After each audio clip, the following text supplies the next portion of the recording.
Hello, ladies and gentlemen. It's time for another episode of Pr0totype, my solo game design and development podcast. Obviously, right now, we are continuing our development of Cosmonarchy, the most ambitious overhaul and modding project and game redo of StarCraft 1 that has ever seen the light of day. And in some ways, certainly, I would imagine that if you just look at the breadth of changes out there, it's comparable to any big headline-grabbing mod project that has existed before it. Things like, Mental Omega comes to mind as another RTS project, but I'm sure some of those like really big-name ones for some of the Elder Scrolls or Fallout games, I know those have pretty bustling communities in the modding space as well. So stuff like that, yeah, this is basically the StarCraft edition of some of those real big centerpiece ones. So if you're new to it, if you don't know that much about it, definitely check out the link below. We'll take you to the website. You could also go to fraudsclub.com/CMBW to get there yourself. If you don't feel like clicking any links, you just like typing, you can do that. So today, on this episode of the show, we're going to be talking about the qualifier for our most recent competitive event, Tyrant's Tale. We now know the two names that will join our top 6 players in competing for the lion's share of the prize pool, as well as, of course, just getting more greatness under their belts, so to speak. Beyond that, we'll be covering a little bit of a preview of the main stage, obviously. So we'll go from qualifier recap to main stage preview. And we'll close things out before jumping into the more, repeat topics like community roundup and coffee questions, donator questions that we get. We'll be talking a little bit about the scenario pack I intend to make out of the Tyrant's Tale campaign. A little bit more of a restate as to what that all is. And some thoughts that I've had since the qualifier has concluded, specifically about the scenario pack that's going to be made for that, as well as, of course, what you see on your screen, the Organ tile set and the biome, if you will, as well as, of course, the map that it's all for, which is a map called Trinitite, a 3-spawn 1-versus-1 map that was bountied by Veek7 and Lucy have put their bounties on it so far. Obviously, I don't think they knew I was going to use this as an opportunity to work on the Organ tile set, but so I have. And I am aiming to make sure that it's a pretty good option there because I feel like we really do. It's high time that we actually get this one done so we can make some progress on some campaign missions that need it, some melee maps that could benefit from it, and stuff like that. So all aboard the ship, so to speak, because we are about to set sail on this episode. I'm very excited about it. Let's talk about the qualifier, because Tyrant's Tale's qualifier did have some pretty exciting developments. We did see, I guess you could imagine that with the rankings and how they are, we did actually update the rankings. I updated them just moments ago, believe it or not. I would say that if we take a look at the rankings here on the website, you can notice that I have decided to, remove Ecalypso for inactivity. I'm sure he'll be right back to Class 2, to maybe even Class 1 with enough practice if he decides to come on back, but he's been grinding out some other RTS games lately, so he hasn't really spent much time with us. As a result, though, we see Cranking Down the Night Fox, who did not participate in the tournament, in the qualifier. They've fallen to the bottom of Class 2, while Shopkeeper Dog narrowly misses out on that qualification to the main stage. Mystery Meat surging there in the first place, winning it out over Veek7, who then qualified over Dog later on. So interesting stuff there when it comes to the Herald class, because currently Veek is, again, if you're just looking at the past sort of 3 months of play, Veek has more games and more placings and more results under his belt. But if you look at Mystery Meat, he's really catching up to him. Both of them going to hopefully, they're basically themselves thinking that if they can, make it deep, if they don't get eliminated immediately by the double elimination bracket that we have, if, for example, even if Veek and Mystery Meat lose to their first round opponents, if they then make it past some of the other opponents that are awaiting them, I'm pretty sure the way that the bracket is going to work out is that you'll basically see like the loser of, I want to say, HitEmUp is going up against Veek. Mystery Meat is going up against Neblon. These are like the first round matchups. The other 2 first round matchups are Top Ramen versus Hamster and Shambler versus Arbuz Budesh. So those, the loser of like Shambler Arbuz, I believe, is going to face off against the loser of Mystery Meat Nebulime.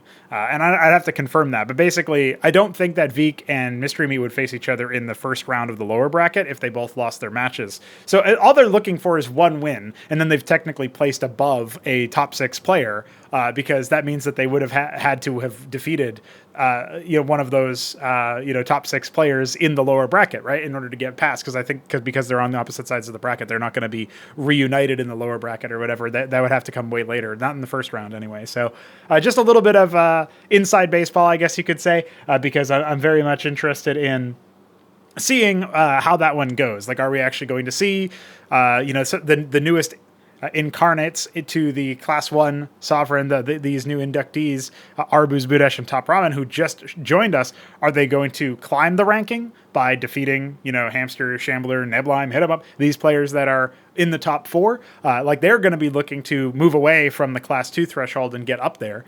At the same time, the way that things are going, like maybe Hamster and the Shambler will start to fall away. Hamster being Tyrant, he still has a lot of practicing to do with regards to that. The Shambler now back to Zerg. He hasn't actually competed as Zerg in a very long time. These two players were looking maybe a bit vulnerable as a result of their race changing shenanigans a lot. And then they come to this situation now. Maybe this is the perfect time for Arbuz and Top Ramen to really sink their teeth in and take some scalps. Meanwhile, if HitEmUp and Nebulime just play as like they've got it all to lose. So the only thing they can do is maintain their current form, and HitEmUp can put more distance between everybody else. Nebulime can try to jockey up to HitEmUp's level, stuff like that. So this is sort of like what I'm looking at. And in that Class 2 section, Veek and Mystery Meat really looking to assert themselves as a superior player to some of the Class 1s, while Veek 7 in particular is under the belief that certain players in the Class 1 section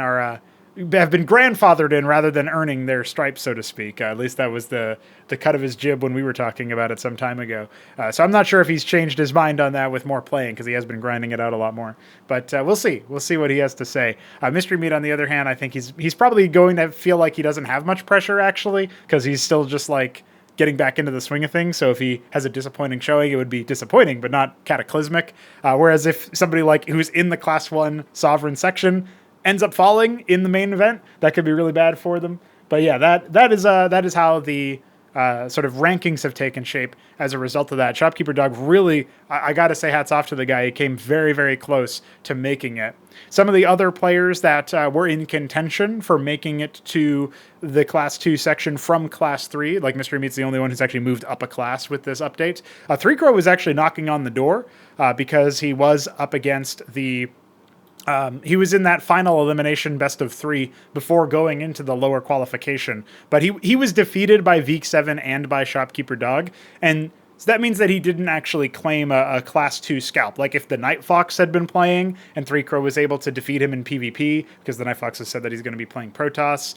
As a result of that might have been like, oh shit, well, Pr0totype's here to play. But unfortunately, the two tests that he was able to go up against of players in that class, he was not able to secure dubs against. And he did have a chance to play against both of them. There were only 2 Class 2s in the qualifier. Everybody else was Class 3 or Class 4. And this was an open qualifier. Right? Now, I guess retrospectively, right, if Pr0totype had been able to face off against Mystery Meat and was able to defeat him, that also may have been a propellant for Pr0totype, because then we could say, oh, dude, like you beat Mystery Meat. That's crazy. But that's not how the bracket worked out. Mystery Meat actually did not face an opponent at any point that actually defeated him. If you look at the players who took games off of him, funnily enough, it was Dead Infested. The opening game of their best of 3 in opener number 1 all the way back. That's a game that Mystery Meat dropped, and then Mystery Meat came back in the series to reverse sweep it. But after that, he 2-0'd Unexplored. He did lose a game to Shopkeeper Dog. So that was he won the first game, Dog won the second game. That was a game that I set that I casted with Jujic, if you guys remember. And then, obviously, Mystery Meat was able to, I would say, narrowly edge out the final one. So pretty interesting stuff there. Meanwhile, he was able to 3-0 Veek in games that I thought at various points in time Veek had the ability to maybe punish or defeat Mystery Meat, but just wasn't able to put the pieces together for what he actually needed to do. As far as he had the tools, but he didn't leverage them exactly the right way. Maybe not kind of under practiced in the matchups versus Terran. There was a game that was played at the almost like a cheekily you would call it a warm-up game that was actually desynced, but it was even more one-sided in favor of that was the only game that was actually one-sided where Mystery Meat I thought was just absolutely going to win if the game had went on. And so we replayed that one, and it was that one was a more even game because Vik rolled Protoss instead of Zerg, and Protoss ended up frustrating Mystery Meat a little bit there in terms of not in terms of like he got tilted, but frustrated in the sense of like to frustrate one's efforts. That's sort of what I was thinking there. And so yeah, that was that's basically how it worked. He held him at an arm's length before the defeat. So those are some tight games, and that's one of the main reasons why, like, even though it was a 3-0 in favor of Mystery Meat, all of the games were close and worth watching, I would say. So when that series comes to light, I hope you guys are able to enjoy that series. If you're watching this before you watch that series, I have spoiled it for you, but enjoy that one. It's a pretty good one.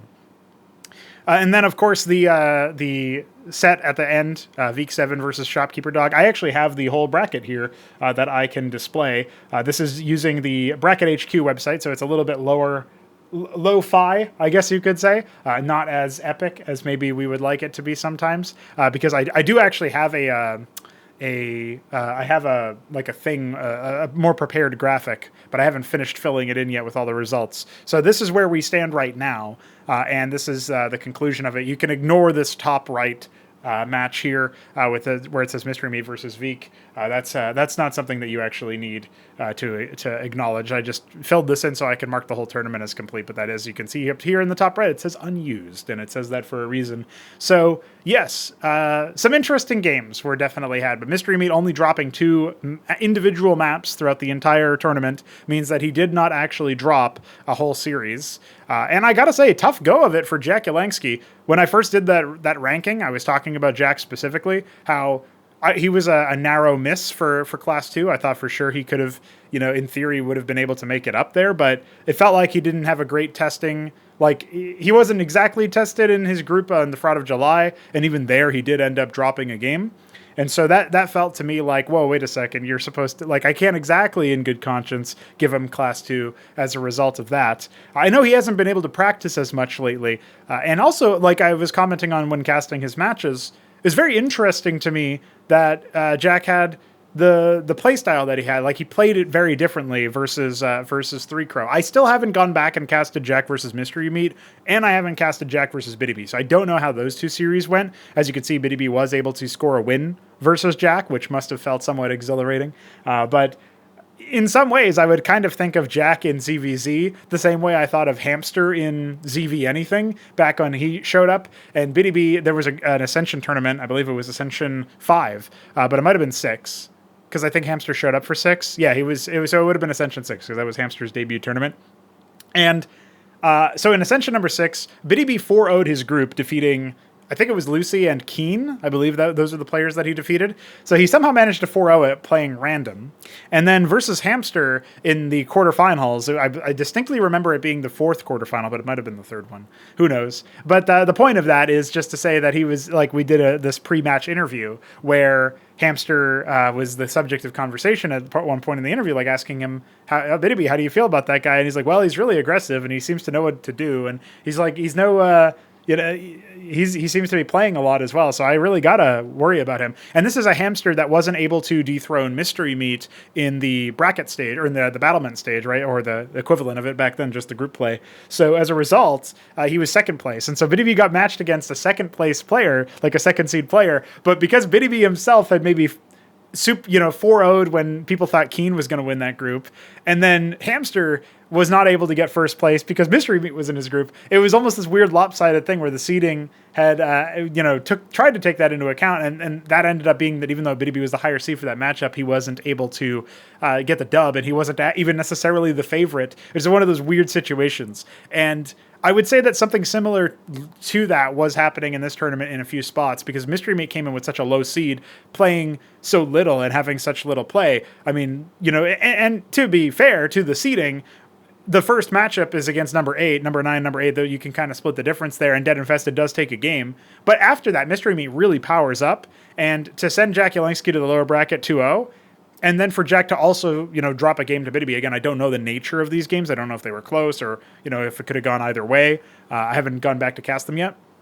But that's an interesting situation there. So I will have to evaluate those games before I make a decision in particular about whether Jack should be re-examined as like a class 2. But I think just in terms of placements, this is definitely something that needs to be taken a look at. So one of the things on the subject of the ranking that I would probably like to do at some point is actually create a formula that is publicly available that people can know with transparency, this is what I am using to determine the rankings. Because I wouldn't really necessarily like it to just be this. There's like an element that's helpful when you decide it's just going to be your own subjective interpretation and like this is who I decide is better. Like there's an element of that that's attractive insofar as like, because I don't need to define it, I can't be pinned down and I can just like do whatever. But in reality, you actually want to be able to be held accountable for the decision you're making. You want to be able to rely on the statistics or rely on something objective so that even say for a silly example, say I really didn't like a certain player, and then I was, it would be, if my distaste for that player was public, and it came out that like, well, the ranking comes out and they're not as high as maybe they should be objectively in some people's minds, or subjectively, I guess, in some people's minds. It's easier for me to just be like, hey, look, dude, even though I don't like this guy, like, here's the rules, here's how this stuff works. Likewise, if I really like a player, like I have a font, like it's Veek. Veek 7 is in the ranking, right? And so, like, obviously, I'm homies with Veek, and he's also co-developing it. It would be really nice if I could just point to the objective results he had and like the statistical impact of it and the formula that I use, and be like, hey, man, this is the ranking, this is how it works.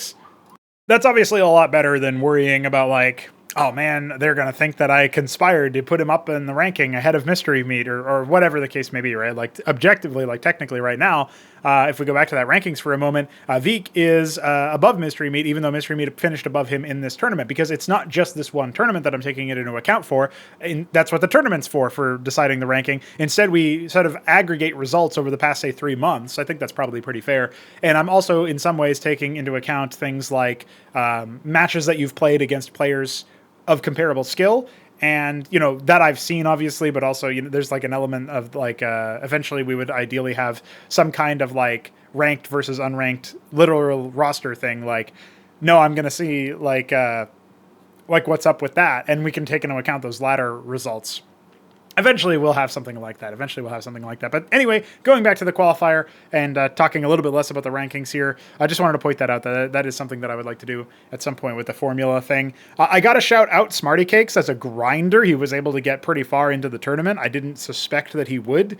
He 2-0s Balethal, and Balethal, even though he hasn't played in a long time and he kind of signed up out of nowhere, I appreciated him showing up, and you got to remember that the last time Balethal competed in anything, I believe it was that Winter Invitational last year, where he was the top of his group. I don't think he dropped a single game. And so, like, he was, able to do stuff from totally cold, just playing AI games as practice or whatever, and then come in and play against players of similar calibers to Smarty Cakes back then. And so I think that it wasn't Smarty Cakes specifically in his group, I don't believe, but yeah, because I don't think Smarty Cakes actually participated in a tournament, in an invitational. So that would be why. So yeah, anyway, Balethal defeats his people there, and those people are kind of in a similar level of power to what Smarty Cakes was at back then. It shows Smarty Cakes' level of growth. So I wanted to shout him out. His buddy Dinoman44, who sometimes in-game is Dinoman48, who in our Discord server is Game Dominator 88 or something like that. I don't know. Like these numbers are what do they mean, Mason? But you know what? He's a Zerg player, so he gets my respect just based on that. And I hope he's having a good time.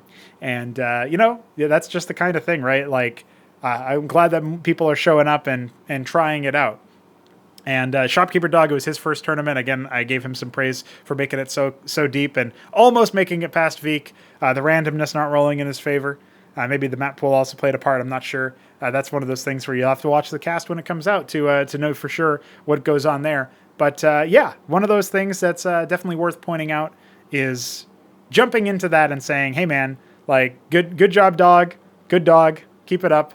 If he sticks around and enjoys the project and continues to play, I have no doubt that he could be class 1 material eventually, but more to the point that he could make, say, Acropolis 2 based on the qualifiers and stuff, right? That could be something that would be pretty interesting to see. So we'll have to see how that one works out. Meanwhile, I'm trying to think about anybody else I wanted to shout out here. I actually thought Jujic was would be able to make it past Smarty Cakes. He was narrowly the favorite based on seeding, and I think that is correct. But again, Smarty proved a lot of people wrong with his grind. Had Shopkeeper Dog not fashioned some very aggressive early builds versus Protoss, I feel like Smarty Cakes would have done some good damage in that. Even if they were that was a 2-0, it would have been a closer 2-0 than what we saw in the games. And that is a series that's publicly available as of the time of recording, so you guys should have been able to see that at some point. But that's the that's the how did this happen one, where it's like a full-blown proxy base. Like he proxies Watchdog and Anchor and Fulcrum and Stockade and Palladium and Vestry. It's just ridiculous.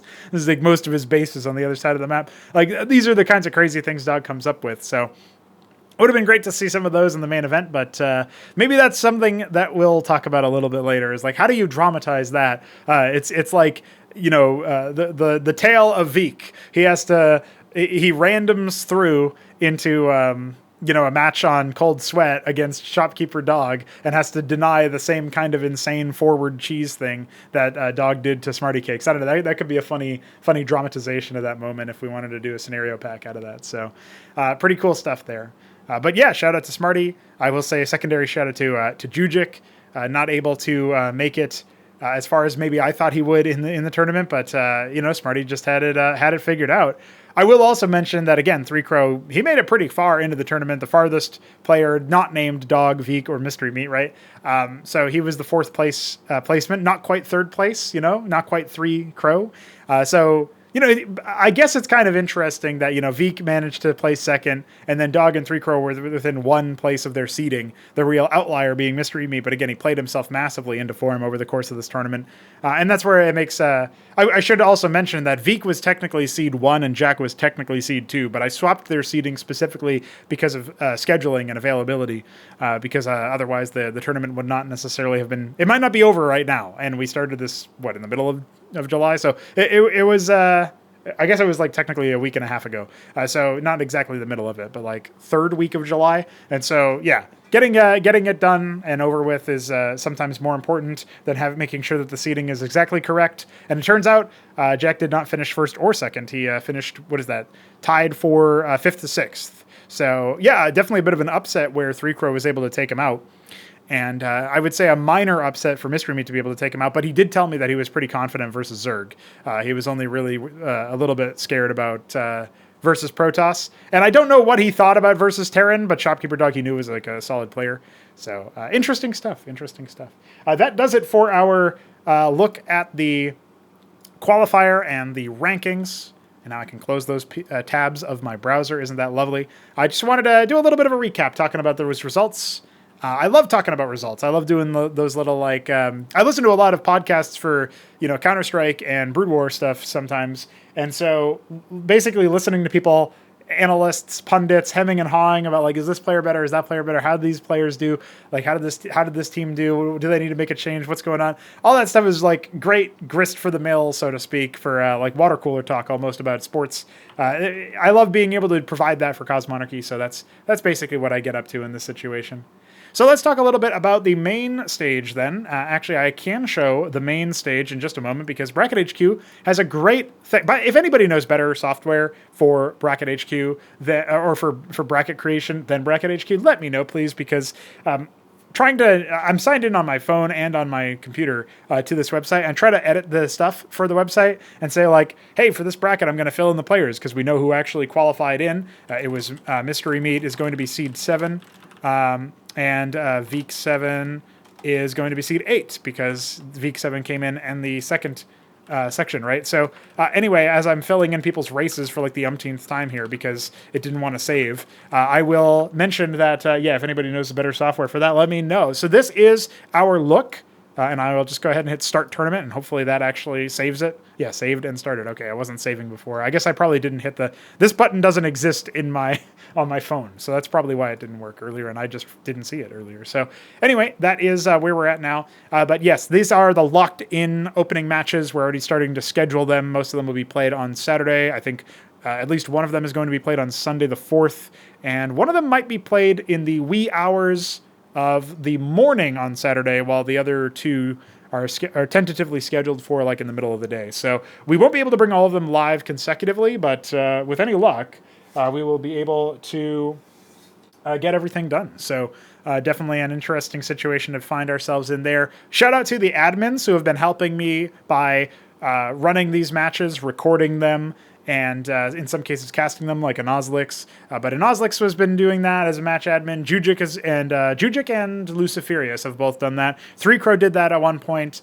and then I think Veek7 even did it at one point. Technically, HitEmUp continued adminning the lower qual after Enozlliks had to go, or somebody had to go. I think it was Enozlliks had to go in the middle of that. So shout out to all you guys for doing the adminning. Appreciate it. Even in HitEmUp's case, he's like pinged and he's like, what's going on? Like he had no idea what was happening. So anyway, that is all well and good. I happened to be at work when the matches, a lot of these matches were being played in the qualifier, so I appreciate everybody helping us out there. Meanwhile, looking at the main event, these are the matches. We've got, obviously, the qualifier number, or quarterfinal number 1 is HitEmUp versus Veek7. HitEmUp has switched to Tyrant as opposed to playing random. This turned into quite a Tyrant-centric tournament. By the way, the last tournament we had was Acropolis number 1. When we got to the playoff stage, it was just Newt. Newt was the only Terran. Everybody else was Protoss except for General Anakin, Art of Turtle, Zerg, and Neblyme's Zerg. Everybody else is Protoss, if I'm remembering correctly, because it was Hapsea, Hamster, the Shambler, and I'm trying to remember who else was in that bracket. So hold on, let me think of the names here. Oh, was that VKI Sarcasm? No, because that was Ascension 7. So who did we get as people who jumped into that tournament?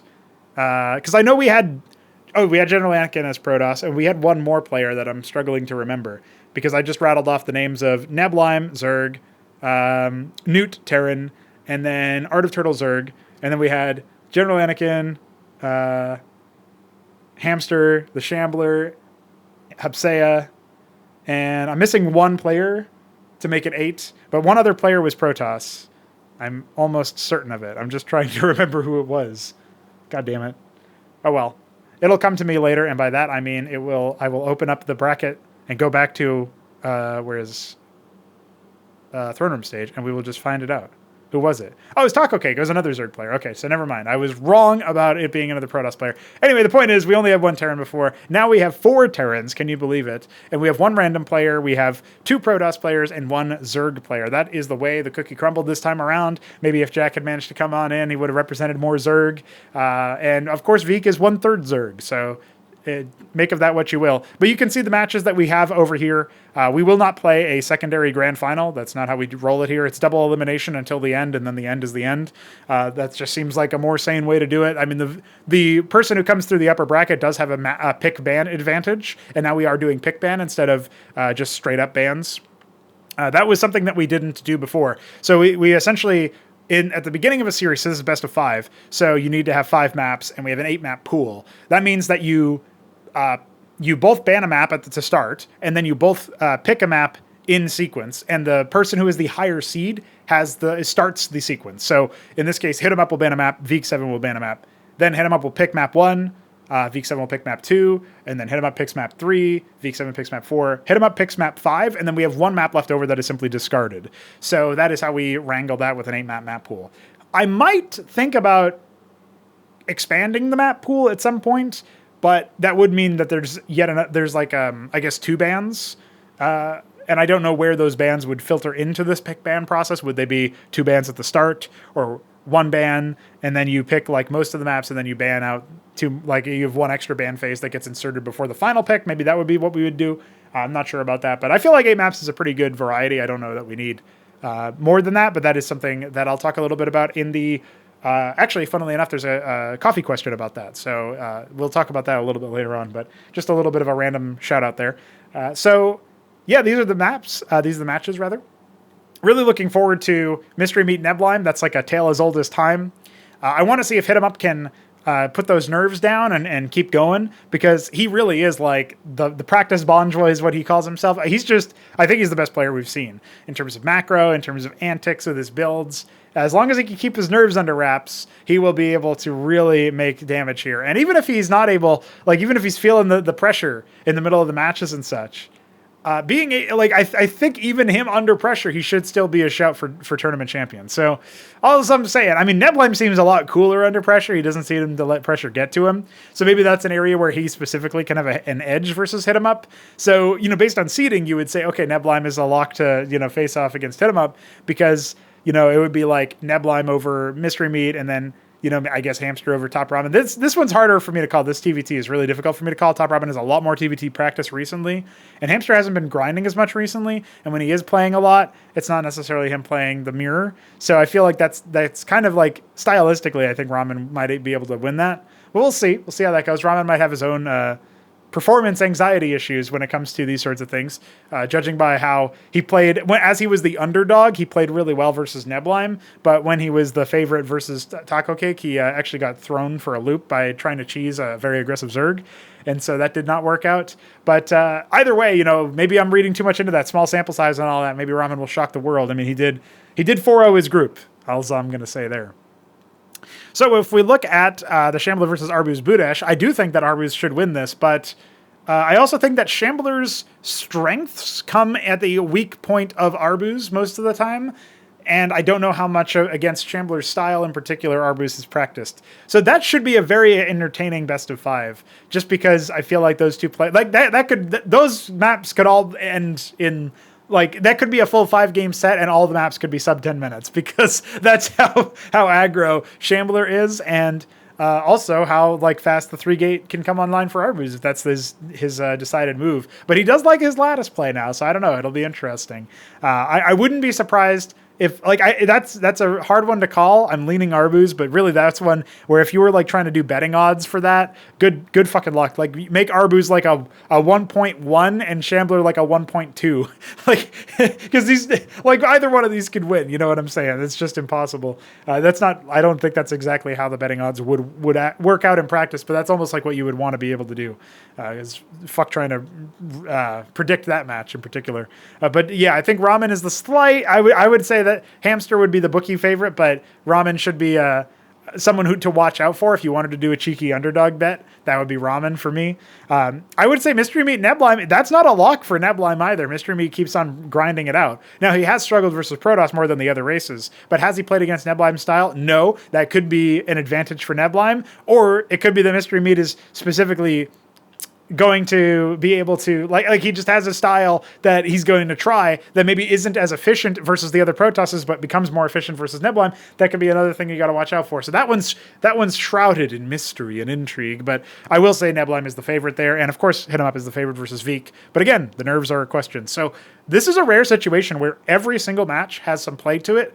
I can be convinced by a good argument. There's a compelling argument to be made for any one of these players to win any one of these matches. So I'm just saying, this is going to be a pretty fucking good event. If that's the opening round, if that's how it is for the opening match, it's going to be a pretty good event. I think the highest level of Cosmonarchy we'll see played in some time until the next Acropolis throne room comes along. Very, very cool stuff. I'm very excited about that. So we will organize and get those matches played, and then we will be broadcasting all of those live. Once we get, we'll broadcast the replays live. Maybe some of the matches will also be played live. We'll see how it goes. Those will not be uploaded to the channel via recording like the other ones have been. So, very cool stuff.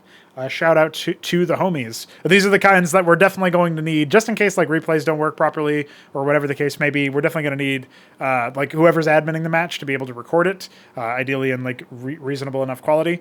So we will see how that one goes. But Lucy, I already know I can count on for that. I'll get everybody else set up for that exact purpose as well. And maybe I'll just do the recording myself if I need to, if I'm adminning a particular match. But we'll see. We'll see how it goes. Anyway, that is going to do it for the preview of Tyrant's Tale's main stage, which means we come to the next section here. I want to talk a little bit about how the scenario pack is going to take shape, and then we'll move on to the organ tile set, as juicy as it is, and then move on to all of where the good stuff happens, right, which is all that community roundup stuff. So going into Tyrant's Tale's main stage, there will be some single-player content that we get added to the game as a result. At least, maybe it'll be co-optional. It being scenario pack content, I do kind of want to try to make a lot of that single player, but there should be some kind of narrative that we unfold. So there's going to be certain matches that we see played out and in Some of them are probably already played out in terms of like, if we look at the upper qual and the lower qual, there are going to be some elements of that we should take a look at. But when it comes to the main event, cataloging all of the matches, seeing how epic they are, rating them there, ranking them there, and then deciding which ones are good fodder for there to be like a mission made out of it, to dramatize and memorialize this greatness. And that's not necessarily going to be present in every single series. Maybe it will be, in which case it will be eaten good. But when it comes to the overall like expectation, I would imagine we'd be lucky to get like 8 circumstances, one for each player, if you will, where that kind of thing happens, plus maybe like a little bit extra to catalog the second place and the eventual champion. And with of course, the grand final being in theory the hardest match to play again. So I think that's basically some of the stuff that I've been thinking about. And as this tournament is a preparation tournament in that we're going to allow at least a couple of days of prep before you get to the point where you are actually playing the match. This tournament will take some time to be made. And so that will give me the opportunity to actually build these scenario packs. And I do think that I might end up taking a page out of the Trenches book here, that by Pr0totype, where he took existing melee maps and used them as a template and then like modified them or whatever. That is likely what I'll end up doing for Tyrant's Tale, because we'll be playing the matches on melee maps. That will be the fodder. I can then take that, modify it, expand the map size if I need to, but use that base map as the sort of foundation for whatever we end up doing. And I think that's a good move for expediting the process of producing this kind of content, memorializing these maps, these battlegrounds, because maybe a lot of them end up getting retired. Eventually, we'll replace all of the maps in theory. Like, I mean, sure, you can have an evergreen map, but, even in terms of like maybe reskinning the map, like that's most likely going to happen at some point. So it wouldn't be surprising to me to see all of the maps that we have in the pool right now relegated to just being like, oh yeah, this is a thing. Like, that was a thing. Remember that? Well, you'll have a map to memorialize the match and the map, right? You'll have the scenario to do both of those things. And I think that makes a lot of sense. I also have been pretty busy lately. I'll get to this in the community roundup, but I've been pretty busy lately with the map conversions and ports, courtesy of those donors who have donated enough to secure monthly map crap. That's Pr0totype and HitEmUp, who have donated a significant amount of their a non-trivial amount of their cash. $69 a month is no joke there. And they've sent in the money, and as a result, they have earned themselves a map to be made, or a video, but everybody always chooses a map, and that's fine by me. And so the maps here are all ports of StarCraft 1 maps. Some of them a little bit more obscure. Pr0totype is, that's not true. Pr0totype requested that I make 2 maps bespoke that were not ports, but he did eventually request Oil Flow, which is a map that I've never heard of before. It was very wacky. Took a lot of effort to try to retrofit into Cosmonarchy in terms of just like menially fixing tiles, basically. But I did end up getting it done. We'll have to decorate that map, of course, eventually. And then aside from that, it was Abiogenesis, which I made recently. And the other one is In Twain, which is a 3-spawn map that we used for the FFA Decider in the Fraud of July. Now, when it comes to HitEmUp's requests, those have been Rage Slave. Before that, it was Leviathan's Lair. That's Requiem, but ported to Cosmonarchy. And then Rage Slave, which is a port of Neo Rush Hour. And then, by the way, the Oil Flow port is called Mass Destruction. I always rename them to be pretty related, but different enough. I feel like it works out. And then after Rage Slave was Endpoint, which I've called Endpoint. So there you go. Pretty obvious move there. Or was it? Oh no, it's R point, not endpoint. R point, and it's now endpoint. Okay, Jesus Christ. That's a tongue twister that I did not expect. But anyway, we've got all these maps done, and it's definitely made me realize, like, hey, taking an existing map, retrofitting it to do some other purpose, that's a pretty easy call compared to making a whole new map for the purpose. And I'm not above that. Maybe I will do that for some parts of Tyrant's Tale anyway.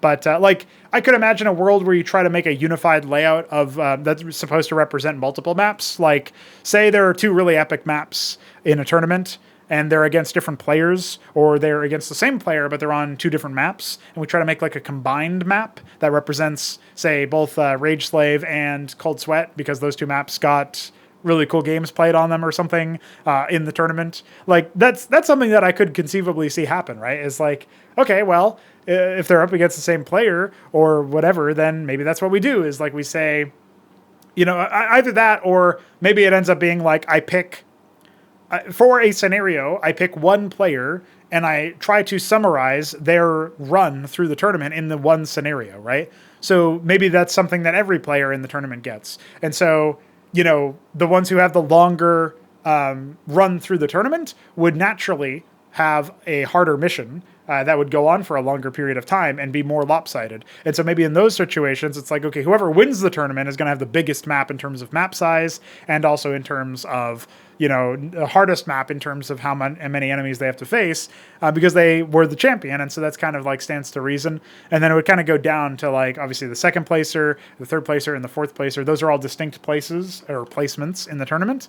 Is the only ones that are, I'm thinking about this, we have a shared 7th to 8th place, and we have a shared 5th to 6th place, but 4th, 3rd, 2nd, and 1st are all decided without any ties. And we're not going to play like a 7th place tiebreaker and a 5th place tiebreaker to decide those.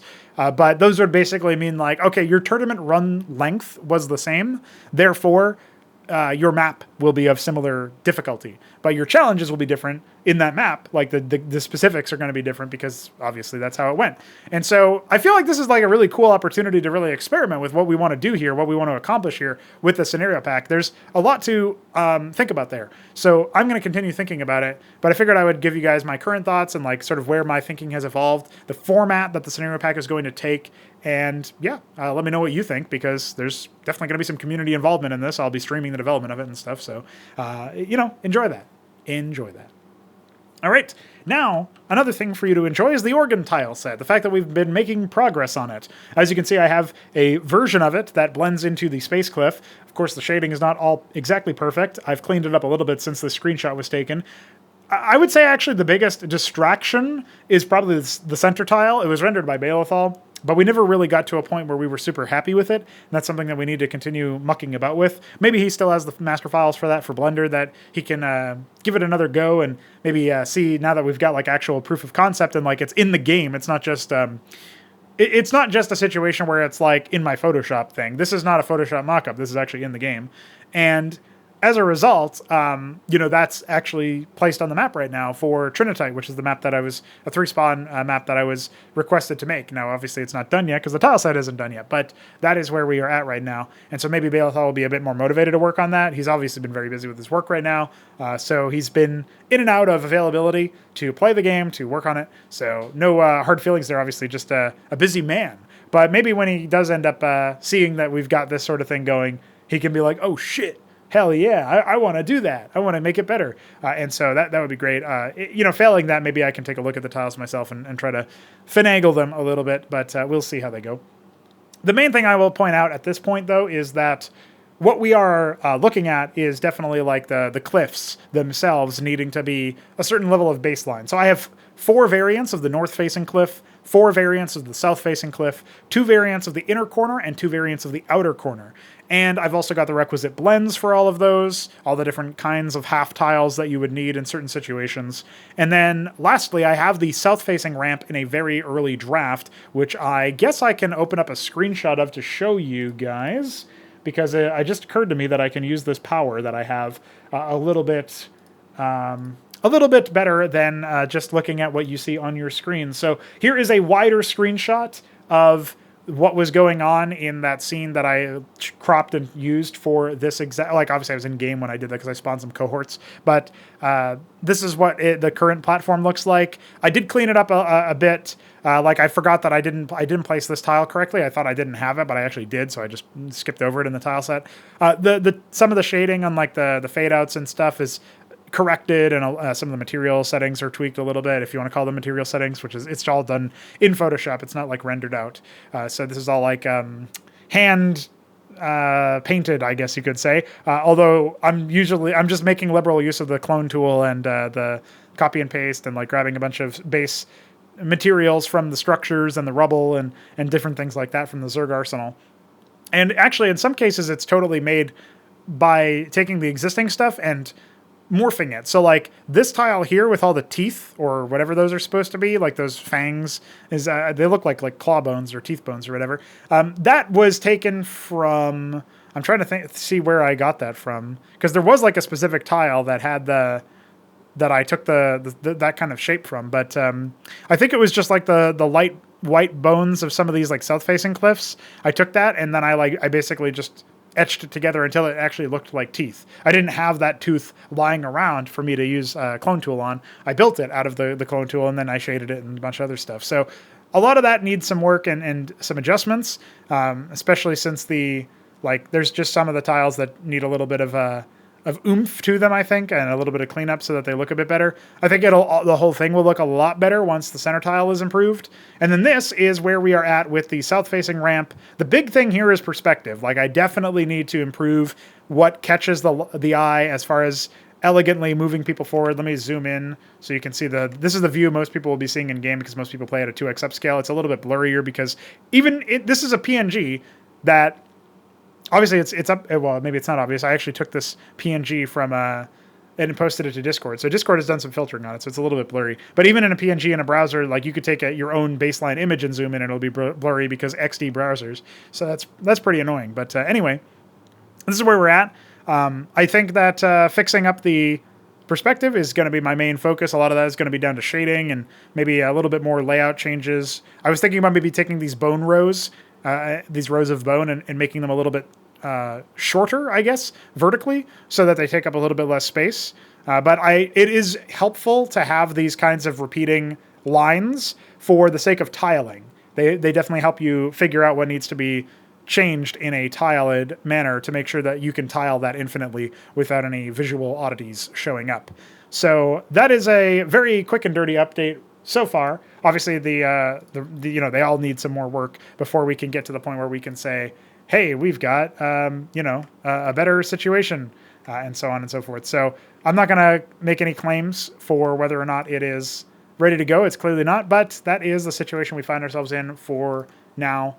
And I do need to make a north-facing ramp. Once I do a north-facing ramp, a south-facing ramp, and make tiles that allow me to repeat them, I can basically start, get the draft of the map done, no matter how ugly the art is initially, and we can go from there. Like, I think we'll be looking at some pretty nice situations for that sort of thing, because as far as I'm concerned, even if it's not going to be ideal when it first comes out, but having it there and then being able to improve upon it, adding more variants for the tiles, adding more, improving the actual look of the tiles, especially in the case of that ramp, those things are going to be secondary to actually having a base to work with. So I'm happy to be able to deploy that, and then we can always pretty it up later, even though it will require some changes on the map level once the tile set is improved, because the variants aren't going to place themselves.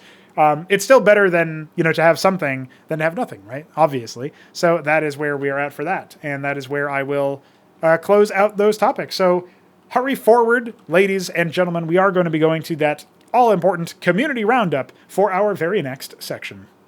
All right, ladies and gentlemen, time for the community roundup. I wanted to initially start by doing, as usual, the welcome to new Discord members, but the only one who's said anything right now has been Binky GD, who's been asking about some modding stuff related to StarCraft 1. So I haven't really talked about our stuff exactly, but, that's cool.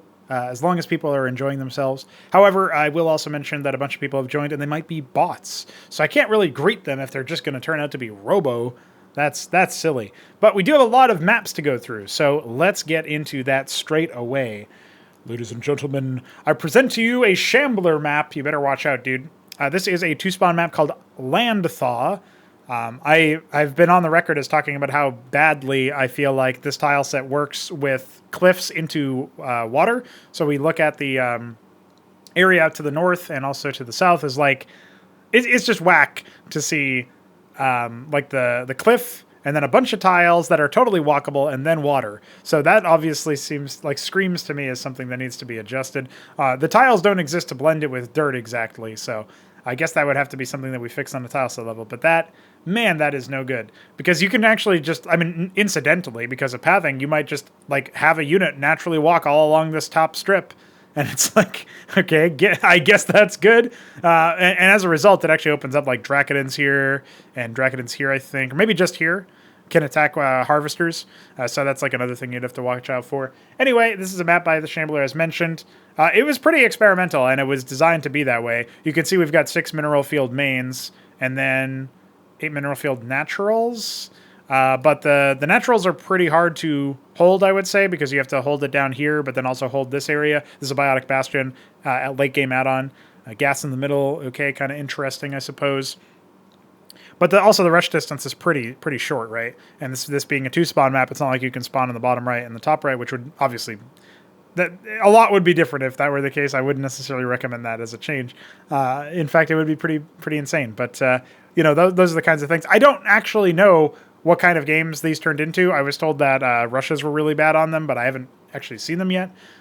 So, you know, I won't make an authoritative comment without actually seeing some more stuff. But I think it's safe to say that this one is, it's very experimental. I believe this is the latest version of the map as far as that is concerned. So I don't think that there's been any changes since then. I know it went through a couple of iterations. But since then, Shambler has set his sights on a new map called Psychosis, which is, you know, great name for a map. This is a XY symmetry map, so top left, bottom right, 2 spawns. And no ramp by the natural or like into the natural or whatever. No high ground in your main. Instead, you have a ramp up here that you can use for defense, and then you also have a choke over here that should be pretty easy to actually hold off with, to make unbuildable, unpathable, etc. So I think that ends up being a pretty good move.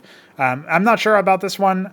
I feel like it's a pretty straightforward map, isn't it? Like, you know, big middles. Or a big middle, I should say. But, you know, maybe on second thought, it might not be that big. I don't actually know what the map size is here. Let me mouse over the dimensions real quick to see. So that looks to me, I mean, I can find out pretty easy by taking 4864 divided by 32. Is that right? 152 is the map size? That's an odd shape. No, it's 4864 divided by 32 is... No, yeah, that is 152. That is a weird size, my man. So 152 by 1112, or 112 rather. Okay, so yeah, odd dimensions all around, but hey, we can support those now thanks to DF's changes to the minimap rendering. Shout out to him. It doesn't create really wonky minimap box sizes for all of those things. That's pretty good. Overall, though, this is a map that has that like gas only base in the I guess this is the 1 o'clock and 7 o'clock locations. Good number of bases. Feels pretty plain. I guess where do you go for your third? I guess you would want to go here for your third. By the way, this is a giant gaping missing tile. You forgot about that one. Looks like over here is the same deal. And then besides that, let's see. Like, I guess securing your sector isn't that difficult, but a lot of it is on the same ground, which is kind of interesting. We don't usually have that. Usually there's a lot more height disparity in these maps, in any given map for Cosmonarchy. So actually, I wouldn't necessarily mind seeing some games on this. I don't know how people feel about the natural and the no ramp into the main thing is probably the most controversial situation for this map. So I'm very interested in seeing what people have to say about it. We'll have to wait and see, because I feel like this is an area that could be explored. In fact, I made a map that was a port of an existing map. Mass Destruction is coming up there. It's the last map that we'll look at today. And it has main and natural on the same height level, just like this. But I think the natural... well, I don't know. There's some similarities with that, but it's a 4-spawn map instead of a 2-spawn map. So by its very nature, it'll lend to more macro-oriented games, I think. But we'll see. This could be an interesting one as well. The middle is you're able to move fairly sizable armies over. This ramp seems like a fraud because actually moving units up there is going to be really obnoxious for big armies. But at least this ramp is really big. It's just that you know, once you're up here, you feel pretty trapped and constrained to try to get down. So that might be something to look at. Maybe this ramp needs to be like wider by one more tile out, and that might like alleviate most of those issues. But I'm not sure. We'll see how it goes. Now we're going to go into a map by myself, by yours truly. This is a 4-spawn rotational symmetry map called Armature. I had made this a long time ago. I had started this, and I decided to actually finish it maybe or late last week, so like 5 days ago probably. You can you should note that these repeated like weird pattern tiles are all unbuildable, so you cannot build on the high ground. It ends out around this location here for this base over here on the like 6 and 9. Originally, the resources were along here because I wanted to leave as much room for ground production over in this location to go down the ramp. But obviously, when it came to light that phalanxes could reach that area, that was no good. So I ended up shuffling them over. Mains are pretty big. That might be something that in retrospect should have been adjusted a little bit there to make it so that the mains weren't so large. The thing about this map that's a little bit bizarre is that essentially there are, like the one thing that I like to experiment with in my force spawn maps in general is to have, instead of having one central middle, I actually have 4 middles, one for each potential matchup. So the horizontal middle is actually over here below the interior 12 o'clock base. It's like in that area. And then there's down here in the interior 6 is the middle between the 2 horizontals over here that you like fight over and jockey. And then the middle for vertical spawns is a little bit more, I would say, dynamic because you have this fight over here that you can try to take. But then the middle is kind of the same over that, right? So it's like flipped and mirrored. That being said, you do have to move quite a long way to rotate over to the other side of the map. And for that reason, I actually think that in cross-spawn positions, I'm not sure what happens. It might not be very engaging in a cross-spawn kind of position, but in horizontal or vertical positions, I feel like actually this map turns into, like it's really easy to turn this one into like a split map scenario, because if you hold them off in the entrance that's right immediately visible to you, then you don't actually have an easy route to them. So I might end up deciding to update this map, axe the gas-only expansions in the middle, or whatever you want to call that, and then just make that an entirely open middle that's completely unbuildable. And I think that might be more interesting. You'd still keep like a little bit of water over here and this base, and then a little bit of water over here and this base. But like this whole area would be pathable. So, you know, it would still be a little bit different in terms of what's available and not, depending on your spawn. But it's definitely a step. I would think that would be a step in a better direction for like moving armies around and stuff. So this is just a layout. This and the next map are layouts that I made a long time ago that I wanted to just finish and get out of the way. Like it was just, yeah, it's time to finish this map, right? And so there's a couple of small asymmetries that I'm seeing here that I think I already fixed, but if I haven't, I'll fix them later. But that is it for Armature, force spawn map. Check it out. Iron Lung is the next map. Iron Lung is another map, just like I said, that I made a long time ago but never finished. Rotational symmetry. Also, if you get the red or teal spawns, you have an easy to access natural, easy to access third but harder to defend. Whereas if you're the other guys, you've got natural, third, harder to defend because of the high ground. I guess that's what I meant. This is an easier third to defend than this third. So red and teal are further away from their thirds a little bit and have to deal with 2 separate attack paths into their natural. But if they take their third, they're more secure. Whereas the blue and purple spawns, they have a third base. They only have 1 path into their natural. They have a third base. But that third base is a lot easier to pressure because of the surface area here in the high ground, right? The cliff advantage. So they can try to take this island base instead, but then you can pressure that over here with artillery and stuff. Very similar to Sideshow and the 12-6 bases, if people remember that. So I feel like what you're going to see here on cross spawns or vertical spawns is people just taking the adjacent top spawn. So if you're blue, you'll take red. If you're red, you'll take blue. Purple will take teal, and vice versa as well.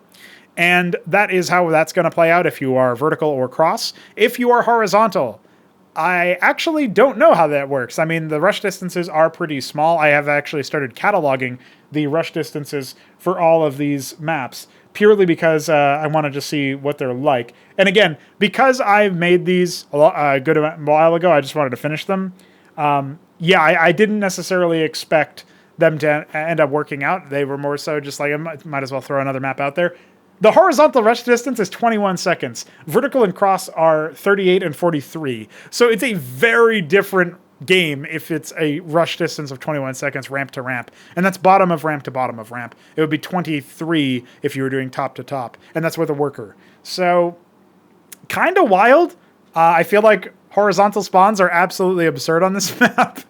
But you know what? I guess we'll have to wait and see what happens there. So Could be kind of interesting. Maybe we'll develop some kind of wacky trigger where we decide, hey, this map, you can't spawn horizontally.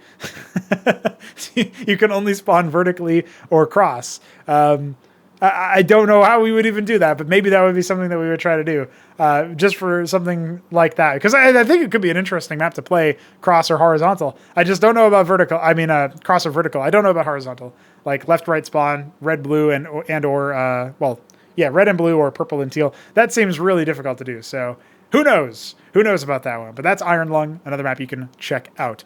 Here is Endpoint. This is a port of our point, requested by HitEmUp. Originally, this map was not entirely rotationally symmetric because they used the south-facing ramps instead of the north-facing ones. So I made it rotationally symmetric. And then I also added ramps into the raised jungle areas. And of course, changed the resources. The thirds for... I'm trying to think about this. Blue and purple's thirds were their naturals originally, I think. Or maybe it was... I think it was blue and teal's thirds were their naturals. Like, yeah, this position is a natural, but it used to be down here was their natural because, again, they used the south-facing ramp. And this position over here used to be the third for this spot for blue. I'm pretty sure that was the case. Anyway, I made it so that all the ramps line up with the openings in the raised jungle that you can clearly see are intended to be like your initial access point. This does technically mean that your natural it's pretty open to flanking and stuff, but you've got a nice big buildable area, right? Now, something that Veek7 mentioned is that he thinks that the naturals, I think he said the naturals are prone to phalanx abuse. The only cases I can see that are blue and purple. I don't really see where you can't really abuse the phalanx from this position into the natural for red and the cross position for teal. So I can see how maybe there's like one spot over. I don't even think so. I mean, not for the worker line and like that stuff. Maybe you can find some magic spot in here that I can like tweak around and play with. That's like a more micro specific area that would need to be adjusted.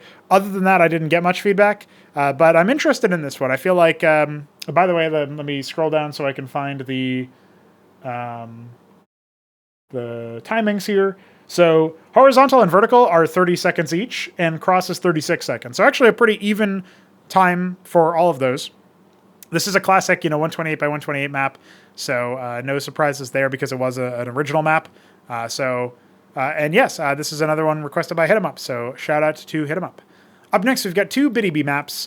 Cosmic Bath, which he's going to redo the middle at some point because obviously it's just there as a bit of a placeholder. But this is Bloodbath, but cosmic. Cosmonarchy. So pretty funny stuff there. I look at this and I think to myself, good luck playing AI on this because the resource areas are going to be a total disaster. But hey, cool stuff.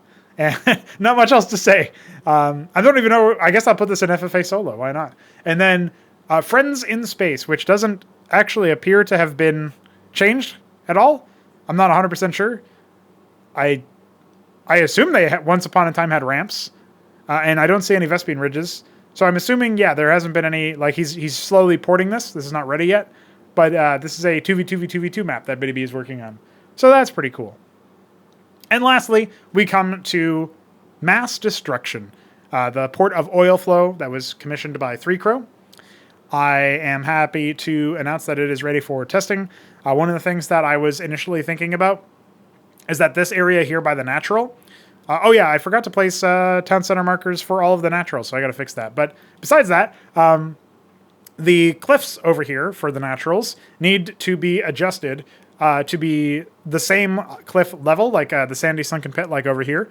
That's probably what I'm going to do with this. I still want some cliffs here to help you defend against any ingress from this location. And then besides that change, I was thinking that maybe I would take this ramp and remove them and make small ramps here and here and change up this little cliff tile area or whatever. And the reason for that is that would allow you that would stop this position from being immediately exploited as a fast flank to attack. Say your opponent is in the top right and you've got a force like down here and you wanted to attack up here, but there are units there. So you're going to quickly reposition over here. This would add like a 3-second or more travel time if we moved the position of the ramp, making it thinner, Also kind of disincentivizes big attacks from coming in that location, which I think is a good thing, personally. And it means that, yeah, like, it's just one of those situations where also, if, say, you are in the top right as blue and your purple opponent tries to take this base, that's going to be pretty hard if you have a ramp right here facing your enemy territory, right? That's something that Arbu's brought up. So I think repositioning this solves a defensibility question of the natural, or like improves it a little bit for flanking and flank response. And it also preserves / solves a couple of other small details of, hopefully making this a little bit easier to hold from the perspective of somebody trying to take the position from cross or vertical. Horizontal is obviously fine. I think there's also, it looks to me like there's a weird asymmetry, because this is supposed to be XY symmetry. So it looks like I've got to correct something over here for the ramps, because this ramp over here is like wider, weirdly wider, oddly wider. I'm not sure what's up with that. So I'll have to fix that one. But besides that, yeah, it's pretty much ready for testing. Besides some minor issues here and there and some changes that I'd like to make. It's an interesting map. I think the original creators were Freakling and somebody else who came up with the concept that has an unpronounceable name. I know Freakling a little bit, so shout out to him. I don't think he'll ever see this, but if he does, shout out to you, dude. And keep on making maps that I apparently I'm just going to take and make into Cosmonarchy maps as they get requested. So, yeah, cool stuff. Cool stuff. And that brings us to the conclusion of the community roundup. So now, let's answer some goddamn questions. Up first, we have... Wait, hold on. I haven't even explained what the coffee questions are yet. So in that link at the bottom left-hand corner of your screen, you'll be able to donate dollary dues to, me and Veek7. He's a pretty cool guy. He's also Polish. He's a Polish powerhouse. Anyway, I am a pretty cool guy too, I think. So donate to us so that we can continue being pretty cool guys and building Cosmonarchy, which is pretty fucking cool. So there you go. That's my pitch. But yeah, we do give perks. When I record podcasts, I answer questions from donors. When Veek and I record podcasts together, we answer questions from donors. Obviously, as I mentioned, if you donate high enough, the steep amount of $69 a month, which is pretty fucking primo, you will get access to me as your personal map maker, cartographer, and or videographer. So if you want a map or a video, you let me know. Obviously, it's got to be Cosmonarchy related. I'm not going to go make a Doom map or something. Although maybe. Anyway, that is where I end the pitch shilling part. Now let's actually answer these goddamn questions. Pretty cool stuff ahead. All right, so Myrian asks our first question. If you were determined to create subfactions in the style of Cosmonarchy for Pangea, how would they turn out in terms of lore and gameplay? So Pangea has 3 races. Pangea is the setting of an RTS game that I would like to make very soon, where basically the setting is that you are inside a galactic, like galaxy-sized supercontinent, super construct. And that's why it's called Pangea, right? Pangea, the name of the supercontinent that we once had on Earth. That's like the name that was given to them. And so imagining a world where you have galaxy-spanning environment and setting, but no space travel, because there's not really any space. Yeah, that's pretty crazy, right? So, like, you can think of it like, instead of having space and like dark matter and all that other stuff, the void, so to speak, between places, you actually have things. You have people. You have settlements and denizens and flora and fauna and weird shit going on all the time. Yeah, that's basically Pangea. So very, very crazy, bizarre setting. There's a lot of really interesting things that we're going to do with it. I'll answer some questions about terrain that will be happening in Pangea. Actually, in the next question coming up after this. But for subfactions, basically the actual races, controllable races that you have, the species. I forget I think I was talking about how I was going to think about calling them factions, but maybe they should actually be called species or something like that. Pangea has different, basically everything inside Pangea evolved from humans, but down very different pathways with a lot of strange methods for their evolution. So, broadly speaking, you have you can think of them as So I'm trying to remember the terminology that I had for all these guys, because I never gave their actual names out. I only gave out like the explanation of what they are, and we came up with like quick flick code names for them instead of what they like. Basically, these are representations. So there's the chauvinists, as I call them. They're like Western chauvinists. They think of themselves like the individual as a very important part of society and of life, and they're standing as in an attempt to buttress the decay that you would have if you went too far in either direction away from that, or any direction away from that. You've got the greedy guys, man, there was a term for this that we came up with. Myrian was around for this too. And maybe it'll come to me a little bit later. But Pangea has this idea of like there's like end stage capitalists or something. I don't even know what you would call that. But like this, the Western chauvinists, the individualists and stuff. There's like this imperial force that is a lot more about. They just have a ridiculous amount of resources that they've gained, and they've kind of gotten drunk on having them. And like they've created a lot of like very gaudy things as a display of their wealth and stuff like that. And so they represent a sort of a, I guess you could probably draw some analogies to how, like, I've been told that the reason why the Chaos Gods in some ways even exist, at least in some cases, are because of like the Eldar in 40k being really hedonic. So I guess hedonists is probably the term for those. Right? Yeah. So the chauvinists, the hedonists, and then there's the people who. Oh no! Hedonists was the other group. So I don't remember what the wealth, the capitalist guys were, but they're not actually like I don't think capitalism is bad, but the corporate capitalists, I guess. I don't know whatever the fat cats are. There's the fat cats are a separate thing. I had a better term for them that I've totally forgotten about. Trying to dance around, not actually revealing too much about them, obviously, since it's still in development. But the hedonists are sort of like the nihilists, right? So like a hedonic nihilism, and those are the guys who are like the third faction or race or whatever you want to say. So that's what we've got to work with. We've got the Western chauvinists, we've got the imperial gluttons, and we've got the hedonic nihilists. And so there you go. Those are your three baseline races, if you want to use that term for the purpose of comparing it to Cosmonarchy, Tyrant, Zerg, and Protoss. So what would the subfactions be like? So if I was going to make subfactions, then I'd probably want to take a school of thought or category or like branch of the existing tech tree and really like say like, okay, just for the sake of doing something a little bit different, I would say that, hey, the subfaction that this particular subfaction of the Western chauvinists overhauls a significant chunk of their infantry branch. And there's another one that overhauls a significant chunk of their vehicular branch. And then there's a third one that overhauls the final branch, right? Which is not exactly airborne because there's less air units in Pangea, at least in the current status of the development, but it's like a specialist and light-oriented branch, right? So not exactly air, but it has some air units associated with it, right? And so that was one of the things that I was thinking about is like maybe.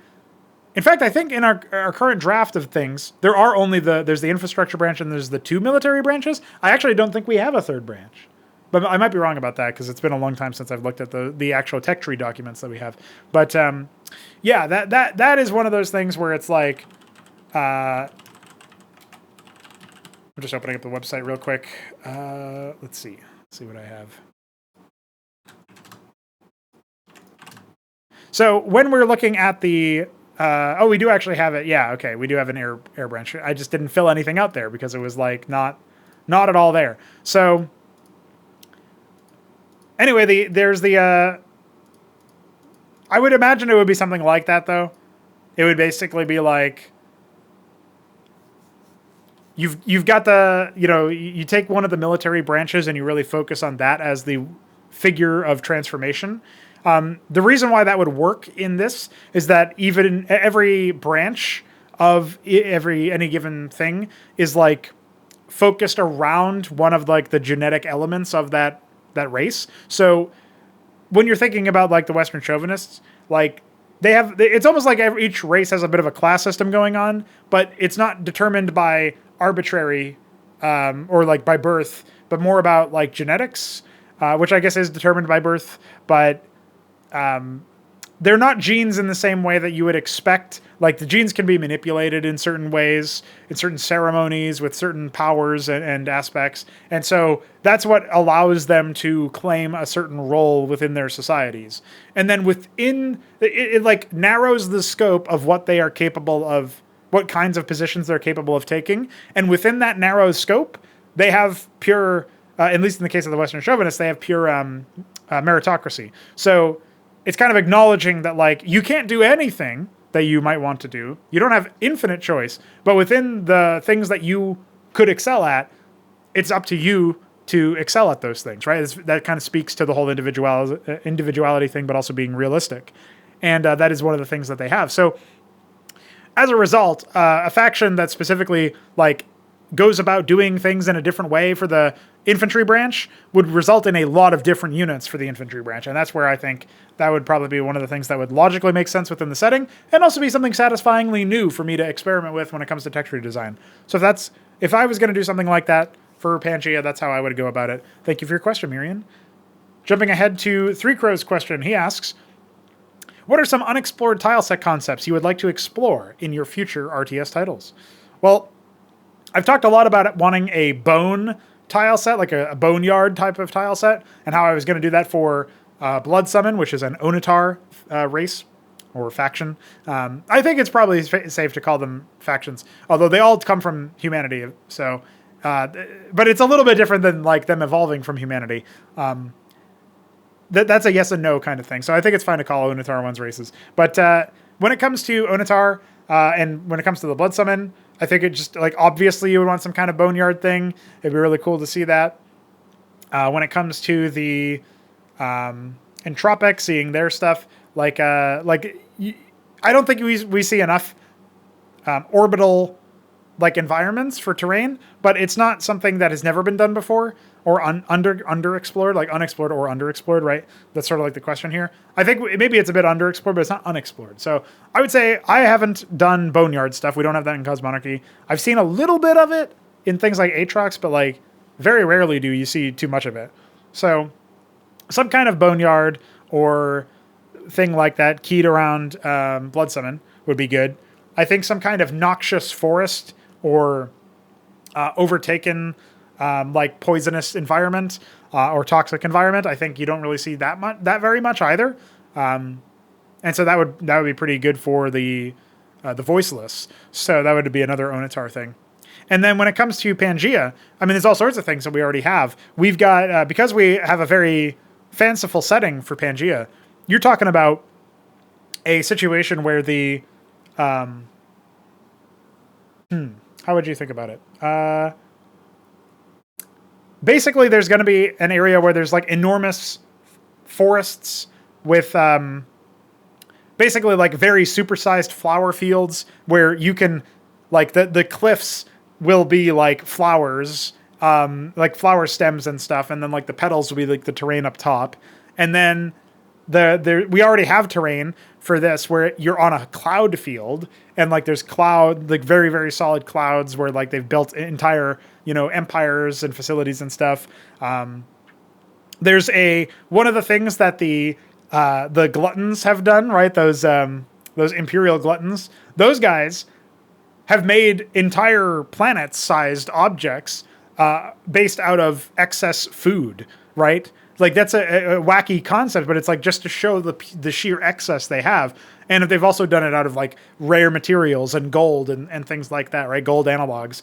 So you're talking about stuff that like normally you'd maybe think that you had like a weird fever dream and that's what came out of it, is like you were like, the flower thing came to me in a dream. I was dreaming of playing the Pangea RTS and I was like, oh shit. And then I took my Ahmed like unit up the cliff and it was a flower and like there was a base on the flower, like inside the petal, like it was like a giant sunflower or whatever, or not like a sunflower, but like it had the same like brown centerpiece. I don't know flower anatomy. And like that was like the town center marker or something. And like that was also encompassing all the resources. And so like there was like a town center there. I was like, yeah, and I had to send my Ahmeds up that cliff and burn that thing alive. And yes, of course, there will be Ahmed type units in every RTS we make, so it's not really leaking anything to say that. But yeah, anyway, that came to me in a dream, and so like stuff like that might happen where you get like these wild ideas for an environment, but like stuff that would never happen. Like you're talking about like, oh wait. We were like okay, to put it another, like pulling the curtain back a little bit. So we have like a very plain, I wouldn't say plain, run of the mill in terms of concept, tile set baseline, like biome for something kind of like Badlands, but less bad, I guess, less barren. So Badlands in StarCraft 1 has like, the dirt cliff, the water, the mud, the grass, the structure, asphalt, that sort of stuff, right? And so in this thing that we made, we have a structure type thing. It's a lot more wooden. It's less futuristic looking, right? It's less metal. And so we have these houses, and we've made like superstructures with them, or not superstructures, but like townhouses and a bunch of other things like that. And then we've made a bunch of like the architecture with like the rock cliff and whatnot. And so it's like, yeah, okay, you get that. And then eventually you get to a point where you find your enemy's base in the opening mission, and they're standing next to like this endless infinite staircase, and we didn't get the art for the staircase yet, but this cloud staircase that goes up to the sky, and that leads you to something that is like a moon in terms of its size, but it has like it's not really in an orbit, because nothing is in an orbit in Pangea. It's just there. It's like attached to the ground or whatever, or to like stuck to some other very large structure. This impossibly colossal wall in the distance, and that's your skybox, if you will. If you imagined a skybox in Pangea, that would be all around you. And it's like, goddamn, like that's really really cool. Like you wouldn't see that normally, right? But because of the setting, that allows us to do some really cool things. And so climbing up that staircase is the second mission, where you climb up the stair. You've established like another base at another location. It's like a 2 versus 2 in the second mission. And you and your ally are like on opposite ends of like 2 separate cloud cliffs, and the staircases go up, and then there's like an area there where there's a bunch of clouds, and there's like some bases, and then the staircases go up again, and like you basically are scaling up this giant cloud complex to get to the end stage, which is the sort of lunar type object that is made out of one of those rare materials that I was talking about earlier, because it turns out that the enemies that you're fighting have been put into Animus by those Imperial gluttons, and they've been bought by them, right? And so it's like you thought, because it was like a mirror matchup to start with, right? So it's like different warring, disagreeing, I guess you could call them tribes, but they're not really tribal. But in this case, they're like fighting, right? And so it's like tribes of the Western chauvinists, and it's like, okay, the individualists, right? They're here, and they're here to fight us. And like, why are they fighting us? That doesn't even they didn't even really give good reasons. Usually they have like better articulated reasons here, but this time they kind of just like seemed like they were making up some doctrine to make them basically lying and making themselves feel better about what they're doing, because they're like attacking like basically a defenseless city at the start. And so you come to its aid and you defend them, and then you climb up the clouds, and you're still fighting them up the clouds, but then you get to this like rare material, and you're like, wait, what's going on here? This is a lot of this material had to be made to make that object. And then dawns on you that it was probably those gluttons, and then they show up as like the third mission, right? And so that is a situation where you got to take it to them and fight them in that third mission, and that's like mostly that. Like now you're at the sort of like cloud layer is your starting point, and you got to clamber up onto this lunar object, and you got to take over that and smash them and stuff like that. So anyway, that's like the sort of progression for like the first campaign that we were working on, and we got pretty far into that. So like that's a situation where you're talking about some really cool like visuals and terrain that you've never seen before. And so even if it's not the greatest graphics, because it might be our first game that we work on, right? Like it's still going to be pretty cool from that standpoint. Like I guess what I'm getting at is the marketing of that is pretty easy, because you just put a GIF up of like, bombarding enemies from a cloud perch that you're on, and like building your base on clouds, and then like seeing a solid gold sort of planet type surface, stuff like that, and be like, whoa, what kind of environments are in this game, dude? And that alone being like really cool, like climbing the flower stalk as like as a makeshift ramp or whatever to get up to the base and the inside the flower petal and stuff like that. Like that's some cool shit. So that's my stuff. That's what I'm after. That is the answer to Three Crows' question. But I gave a bunch of that there. If you want even more like that, just ask the same question again. But we got to move on at some point, so let's do that. Going over to Enozlliks' question, he's asking, what are your thoughts about Zerg gaining some kind of bonus when residing on Cagra, which is a creep in Cosmonarchy for those who don't know? You may have talked about this before, but I haven't seen it. So we actually did have a game state for Cosmonarchy way back. Zerg used to get bonus regeneration on Cagra. Then it became Zerg gained bonus range when they were on Cagra, and they attacked units that were not on Cagra. And then we applied that to allies too, obviously. So it was like any unit on Cagra attacking a unit off Cagra gained cliff advantage. And as long as the Cagra was allied. So those are way back. They didn't feel particularly good. Like they made Zerg into a very defensive race. They didn't really facilitate, like the Zerg in StarCraft 2, where they creep spread with tumors, and then they use that to relocate large armies. For one, in ZVZ, it actually lends to more passivity. You deliberately often do not spread creep in StarCraft 2 ZVZ because then roaches become really, really strong. So you're like trying to not do that necessarily because then they can just like immediately pivot to your base. So I find that being bad. And then in Cosmonarchy, back then it was called Hydra. That's how far back it was like years and years ago. Generally speaking, the Zerg were just a lot more... I would say defensive. I mean, the level of play was a lot different. But besieging them became harder. Therefore, Zerg could get away with less defenses. Therefore, now, with the optimizations we see here, I think it would probably be... Like, you think about the Circuith, right? Like, that means, I guess, the Circuith would have to have less overall range to buffer the fact that it gets +2 range off the cliff, or off Cagra. Which would actually paradoxically mean that standing on the Cagra as your... Like, It's weird because, like, if you do it that way, then standing on the Cagra is something that you want to do as the enemy of the whoever has the Cagra, because you're neutralizing their advantage. So that didn't feel right. And then the HP thing was just like, oh well, if I don't kill them, then they immediately regenerate. And burrowing is already like that, except it's a trade-off. Whereas I guess the trade-off on Cagra is that you're not in the enemy's base, you're not attacking them. But if you're already not attacking them, then you burrow on top of that. Like, that seems like more trade-off than what we would get otherwise. So the difficulty with trying to come up with a concept for giving Zerg some kind of benefit is that the benefit that you get is that you can build your base. But aside from that, is there going to be a benefit somehow that says, hey, I should use this benefit. It turns it into an interesting decision tree to engage within this benefit and make use of this sort of buff that I can get by standing on the Cagra. So it's noticeable, but it's not all-consuming and defining and making it so that, it's like really overplaying its hand, right? I guess if Zerg were really struggling as a body to a man with a particular thing, like, this is really difficult for me to deal with for whatever reason. Like, if that was difficult, if there was something that Zerg all struggled with, and we thought, like, specifically we could come up with an interesting solution to that it would apply specifically to Zerg, then that would be an area where we would immediately start thinking, okay, we can make a net addition to the game by doing this. That's cool. That's interesting.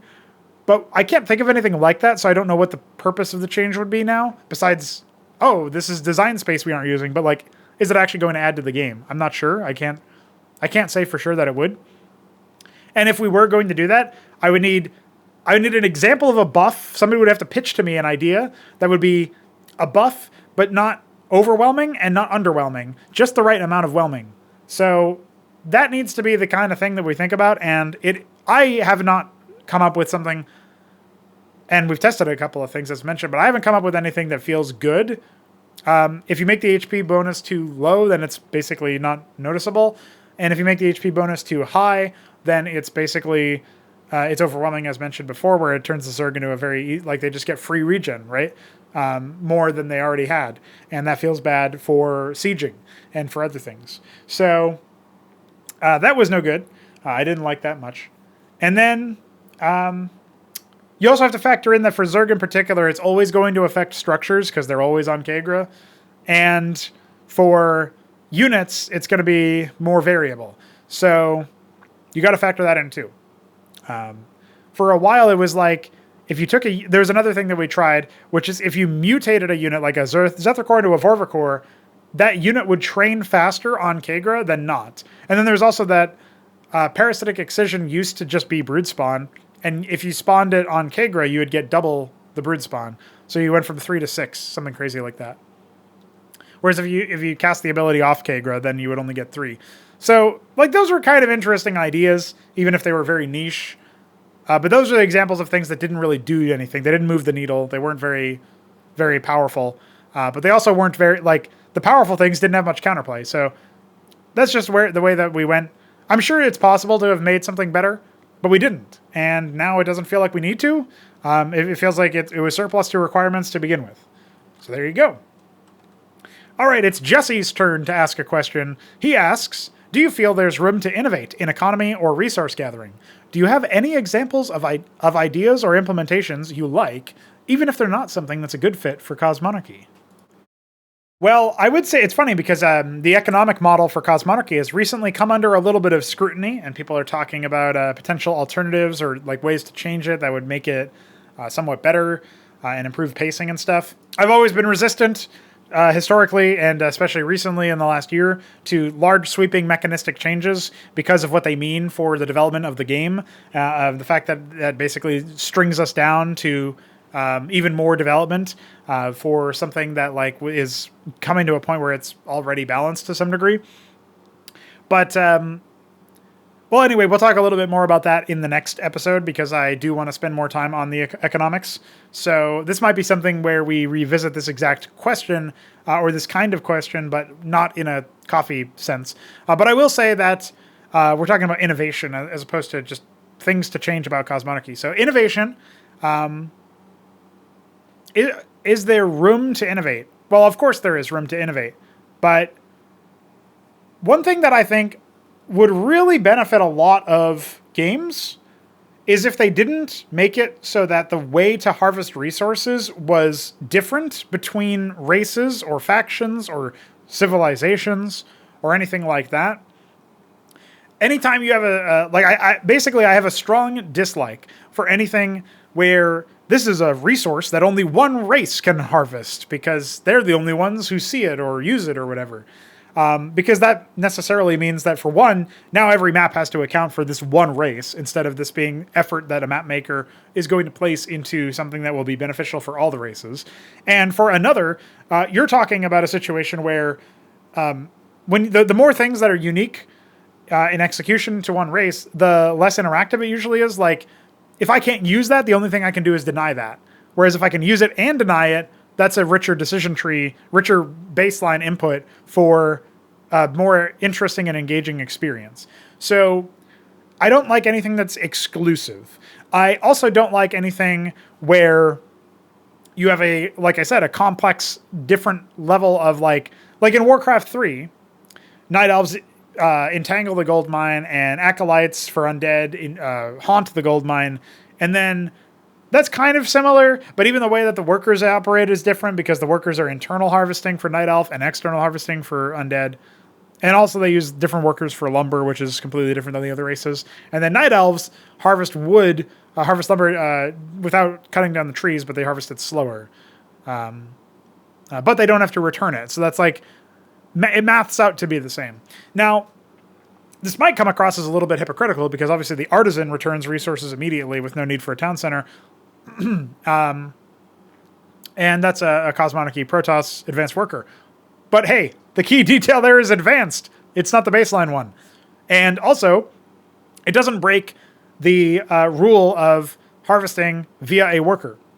It also doesn't break a rule that like you needed to be able to train the unit, right? So there's that. Anyway, what I'm getting at from that is basically that when you're in a situation with regards to the way that the workers end up working, and the harvesting ends up working, I think that those should end up being like kind of sacrosanct. Like you shouldn't really take advantage of that and change that.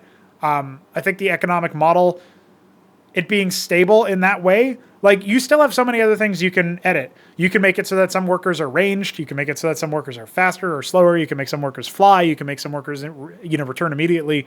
But the concept of needing a town center to make the workers to begin with, the concept of like the baseline worker operating the same, ish at least, but definitely I would say, be a hardline stance.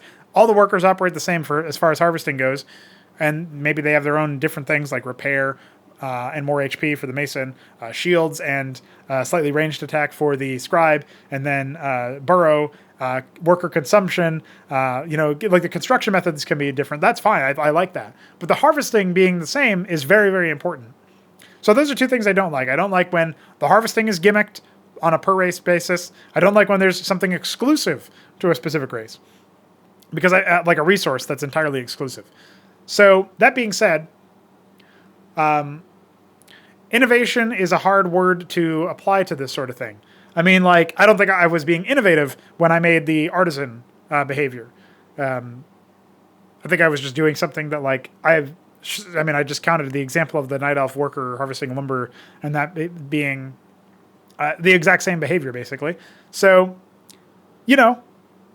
I don't think that it was innovative, but I do think that it added a different kind of thing that you could do. I think that's interesting. So, is there room to innovate? Yes, you have to really think about that. Example of ideas and implementations I like.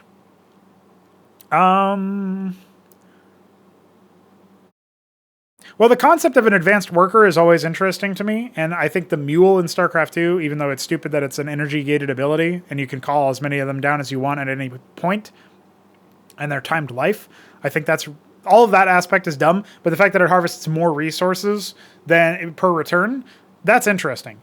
The worker upgrades for Warcraft 3 that give you more lumber harvesting for the Terrans, the humans, the peasant, and the fact that like the ghoul harvests lumber faster than the peasant does.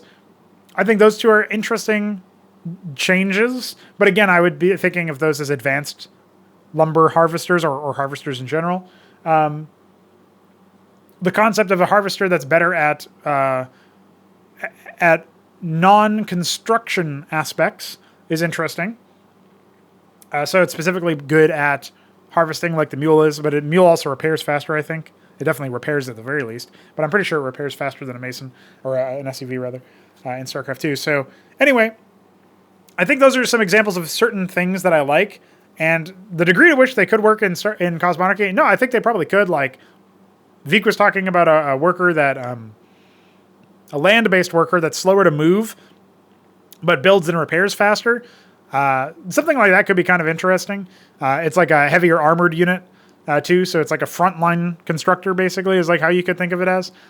For the Terrans, as like an advanced worker there. That could be pretty neat. So, yeah, I think that's all well and good. I feel like we're in a, like, those are good things. I've given thoughts on the topic. I don't know if I can pull anything else out. I guess another thing I don't like is like the control point mechanism for resources. I don't really think those are good. But maybe I could be open to, in Command & Conquer 3, and maybe in the other games as well, although I don't remember them, those Tiberium silos that gave you a slow trickle of resources every so often that you could capture and contest with engineers and stuff, or you could just choose to destroy. Those are actually pretty interesting, thinking about those. And those probably could be added to Cosmonarchy as well, but you could see how that's not an existing system, right? But it's like another way of getting a steady income. Any sort of automatic harvesting like that, if it's like I build the tier 3 aquifer and it automatically harvests Vespene, I don't like that, because again, that's stopping workers from harvesting resources from a node that existed. But in the context of this, where we're talking about like a neutral object on the map that you can make or that you can claim or destroy, and not something that you can build yourself, I think that's interesting, and that could definitely be something that we work on and implement in Cosmonarchy. But even if it's not something that we do implement in Cosmonarchy, I could see, I like that because it's a neutral object thing. And another way to get wealth, another way to have economy. Again, not innovative, because it's been done before, but I don't even really know what innovative means anymore. I think in some ways you can claim that Cosmonarchy is innovative because it does the things that it does in the combination of things that it assembles. It's like, it's innovative for the whole and not for the individual pieces. But maybe there's some stuff that Cosmonarchy does that no other game does. I don't know. But yeah, there you go. Some answers for you. Thank you for your question, sir. And thanks for Crown Link, my homie. Hope you've been doing well. We're moving on to the Shambler's question. He asks about the most bizarre alien phenomenon in Pangea. Hard to put a point on the most bizarre, so I'll give you a couple. I already mentioned that like you could have giant flower fields and stuff, like overgrown things. The nature of the setting is just very bizarre. As far as like alien phenomena, I mean, everything is sort of downstream of humans, so it's hard to say anything is particularly alien. That doesn't mean that the three races that I've elucidated so far are the ones who are the only like players in the space, but it is to say that any other player in the space is also born of humans. So I don't know if alien is the right word for that, but I guess what I can say is that like the most bizarre things in some ways are representative of how each race like exists and lives. And obviously the Imperial gluttons are the ones that, like they've built in gigantic effigies and like battlefield-sized objects and larger out of rare materials, shiny object metals, and your food, as mentioned before, like just like total excess, celebrated excess. The chauvinist architects have created some brilliant sculptures and beacons of technology in some ways, and they've like created perpetual motion objects and stuff, or at least like things that are meant to imply that or evoke that. And then the nihilists have basically done destruction to the local. Like the actual construct that they're within, the Pangea itself, the supercontinent, the galactically sized, like you could imagine like if this object existed in space, in actual space, the nihilists would be the first to find out, because they would drill to like the end of the actual end of the object, right? As far as that hasn't happened, but if it were to happen, they'd be the ones to do it, because they just destroy as much as possible in some ways, and not pure destruction. Obviously, they're reshaping it into their own twisted image, but they've done a number on the environment. So I guess you can say that like the reshaping has been perverse and heavy-handed and ugly.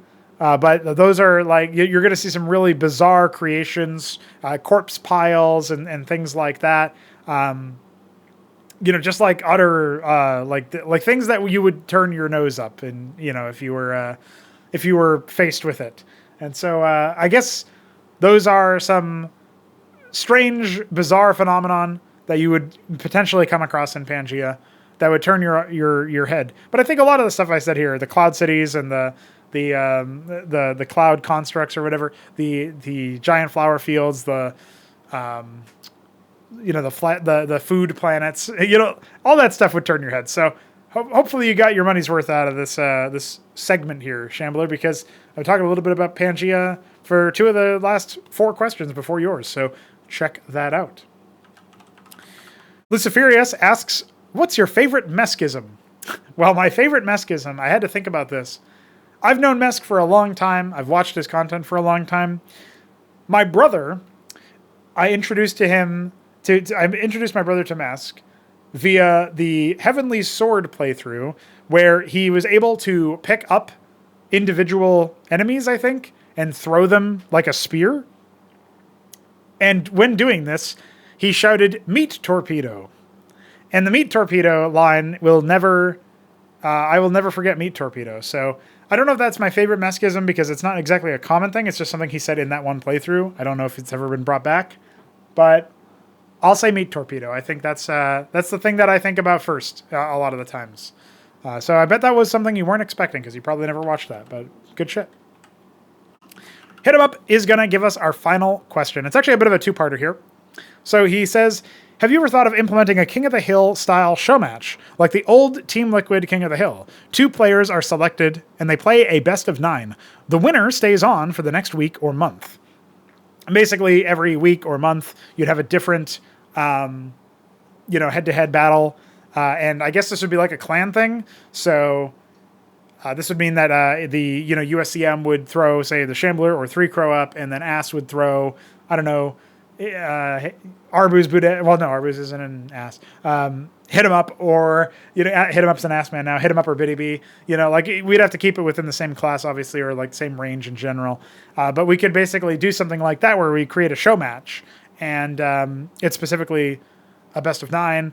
I guess we would have to select the maps, and they wouldn't be bannable. So that would be kind of interesting, right? The map pool would be juicy for that. Or maybe I guess what we could do is we could use any map in the Empire class pool, and it would be based on the number that would determine that. So I guess it would be we'd flip a coin for who picks first and who picks second, and we would do that. Yeah, we could do something like that.